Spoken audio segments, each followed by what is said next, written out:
This video is more aimed at those of you who own Echo weed trimmers. This is a kit that is sold. We carry this here at the store. I'll post a part number in the about section so you can find this. This allows you to turn your Echo weed trimmer into a blade trimmer the right way. Gives you everything you need in this box. Part number for that is 999-442-00422, and I will post that in the about section. Let me show you what all comes in this. First, let me be honest and say I had started putting this on before I decided to make a video, so there's one part already on there that I'll show you that comes with this kit. And that is the guard, and I'll show you that when we get over there. But if they give you your blade, they give you some safety handles to go on your unit, and I'll show you about those and demonstrate them and show you what they're for. They give you a safety harness, and they give you instructions, and then they give you a bag that's got all the parts that you may need in it. So let's come over here to the end of the weed eater and I'll show you what we have. They also give you this guard, which accommodates that blade much better, and it has to be put on, which is not a big deal. This is the old guard. Without modifying, you cannot put the blade on with this type of head without modifying it. So it's much easier to just buy the kit where they give you everything that you need. So to put that on, it's merely just 3 bolts. 3 nuts, nothing spectacular about it. Remove those on the old one, install the new one. So let's step up to what I haven't already done. When you remove the old line trimmer head that come off of your unit, you're gonna notice behind it here that there's an embossment. Take that off. Now that is what accessories slide over. If the one on yours already matches the hole in the center of the blade, then you can reuse this. Let me show you what I'm talking about. This is the blade that come with that unit. They make other blades. This is what comes in the kit and seems to be one of the most popular. We'll open it up.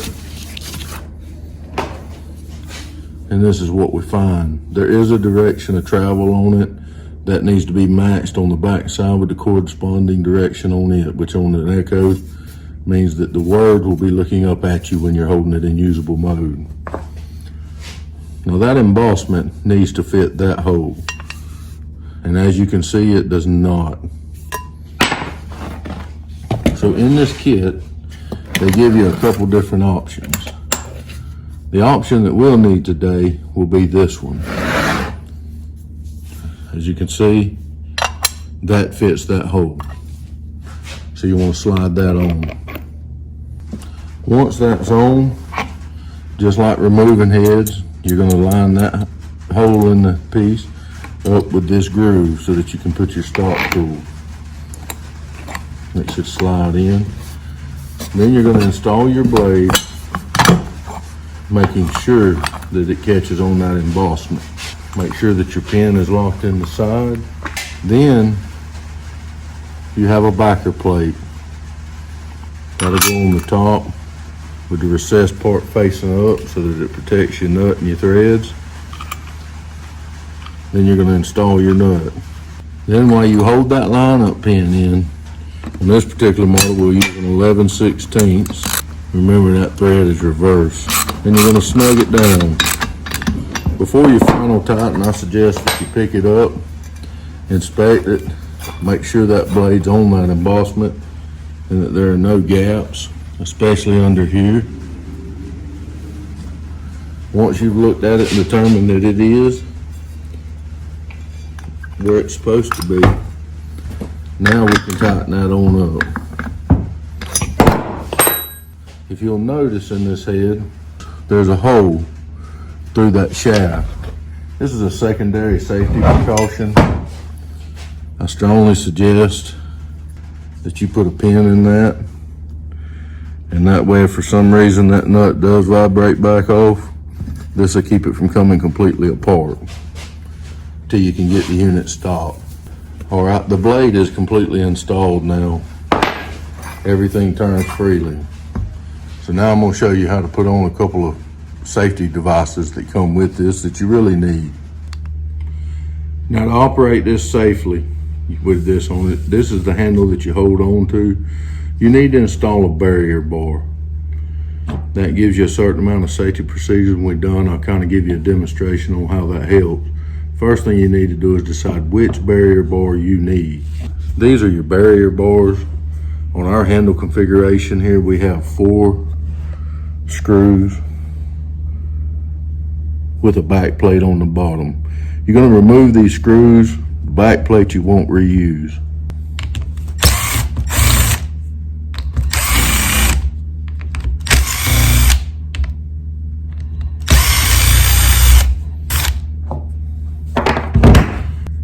We'll take the new nuts that they gave us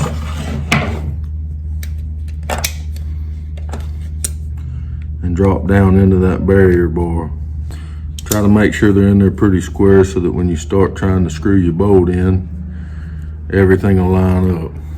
Now we'll come around and we're going to replace this bottom plate that we took off with this barrier bar. So it just slides in there. It's not complicated at all. Line up your 4 bolts and then tighten them all down. Once the barrier bar is installed, this is what it should look like. Now to connect your strap, they give you this piece. This goes around the shaft on your trimmer. This particular trimmer already has one, but just because it come with it, I'm going to take this one off. This one will slide over, and then this one will hook on. When you go to install the new one, you'll have to open it up a little bit. Be careful, don't try to distort it because you got to get it back together. Just shove it over. And everything I'm showing you in this video is well outlined in the directions on this. All right, so we have it started.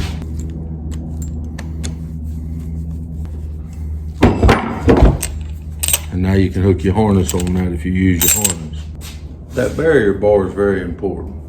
What that does is when you're weed eating with that trimmer blade, it rests against your thigh.